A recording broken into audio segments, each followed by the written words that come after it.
saudara-saudara, di sini saya akan menjelaskan tentang Injil Markus. Maka dari itu, marilah kita simak. Injil Markus adalah sebuah kitab dalam Alkitab yang mengisahkan tentang kehidupan Yesus dan tradisi terpercaya yang paling awal mengatakan bahwa kitab ini ditulis oleh seorang pria yang bernama Yohanes Markus. Dia adalah rekan Paulus dan bersahabat dengan Petrus.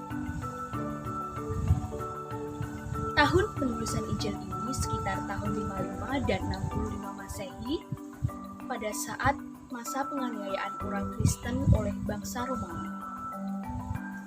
Penerima Injil Markus ini adalah orang Kristen dari bangsa yang bukan Yahudi.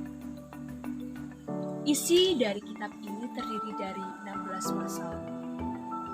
Dalam Injil Markus ini tidak hanya menceritakan tentang Yesus, tetapi dia telah merancang kitab ini mengenai pertanyaan yang benar-benar spesifik tentang Yesus, apakah Mesias Yahudi atau bukan. Maka dari itu, dalam Injil Markus ini ada 3 bagian yang penting, yaitu yang pertama, berfokus pada siapakah Yesus, apakah benar Mesias atau bukan. Bagian kedua, menjelaskan bagaimana Yesus menjadi Raja Mesias. Yang ketiga, menjelaskan bagian pertama dan kedua.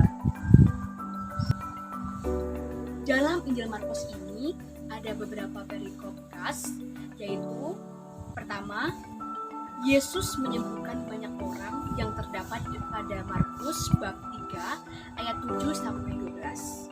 Yang kedua, perumpamaan tentang benih yang tumbuh terdapat dalam Markus bab 4 ayat 26 sampai 29.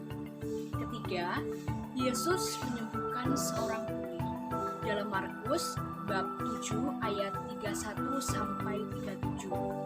Keempat, Yesus menyembuhkan seorang buta di Betsaida dalam Markus bab 8 ayat 22 sampai 26. Kelima, nasihat supaya berjaga-jaga dalam Markus bab 13 ayat 33 sampai 37. Keenam, Yudas mengkhianati Yesus dalam Markus bab 14 ayat 10 sampai 11. Ketujuh, Yesus beberapa kali menampakkan diri dan mengutus murid-murid Yesus naik ke surga. Dalam Markus bab 16 ayat 9 sampai 20. Injil Markus ini ada beberapa peristiwa yang tercatat dalam kitab Injil, yaitu yang pertama, Yesus memberi makan 5.000 orang, terdapat dalam Markus bab 6 ayat 30 sampai 44. Kedua, Yesus berjalan di atas air, terdapat di Markus bab 6 ayat 45 sampai 52. Ketiga, perjamuan terakhir dalam Markus bab 14 ayat 12 sampai 26. Selain perikop yang khas, Injil Markus ini mempunyai kekhasan umum dalam Injil ini. Yang pertama, Markus banyak menggunakan kata-kata dalam bahasa Arab seperti Ephata dan Abba. Yang kedua, Markus memunculkan emosi atau perasaan-perasaan yang dialami Yesus, seperti haus dan lapar. Ketiga, Markus berfokus pada tindakan Yesus, bukan pada pengajarannya. Keempat, Injil yang mempunyai ayat yang paling pendek. Kelima, bahasa yang digunakan ringkas, tepat, hidup, dan gemblang dalam menceritakan kisah Yesus. Keenam, Markus merupakan Injil yang paling tertua di antara ketiga Injil lainnya. Ketujuh, menggunakan gaya bahasa lisan dan banyak kata penghubung. Kedelapan, banyak kata yang diungkapkan dan diulang-ulang dalam Injil Markus ini.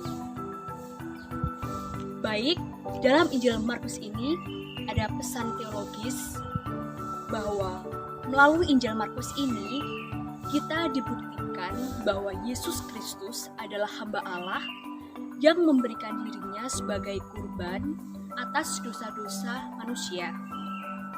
Selain itu, sebagai contohnya, dalam Markus bab 10 ayat 35 sampai 40 memuat pesan bahwa kita tidak boleh meminta pamrih dalam melayani, baik di rumah, di gereja, di masyarakat, ataupun di sekolah. Kita harus melayani Allah dengan tulus. Dengan adanya pamrih, berarti menandakan kita bukan pengikut Kristus. Sekian penjelasan dari saya. Semoga penjelasan ini bisa bermanfaat untuk saudara-saudara yang sedang menonton. Apabila ada salah kata, saya mohon maaf. Terima kasih. Berkat dalam. Tuhan berkati.